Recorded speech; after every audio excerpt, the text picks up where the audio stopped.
Защо падаме в един и същи грях отново и отново? Обещаваме на Бог, че няма да грешим. Молим се, постим, покайваме се, но изкушението пак идва. Защо? Първо, не си сам.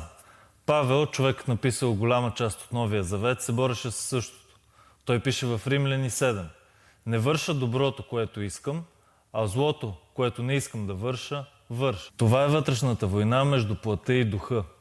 И виж какво казва после. Окаян човек съм. Кой ще ме избави? Благодаря на Бог чрез Исус Христос. Точно тук е ключа.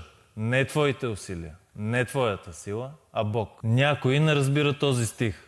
Той казва, че никога няма да победиш плътта сам. Можеш само да я предадеш на Бог. Затова Павел продължава. Няма осъждане за тези, които са в Христос и ходят по дух, а не по плът.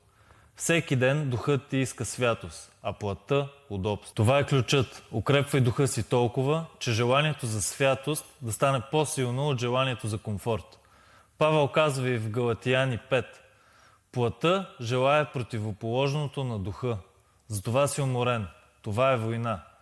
И помни, какво му казва Бог. Когато Павел молеше да премахне тръна в плътта му, моята благодат ти е достатъчна. Понякога Бог няма да махне борбата, защото борбата изгражда духа ти. Затова Павел казва, умирам всеки ден, т.е. всеки ден убива плътта и храни душата.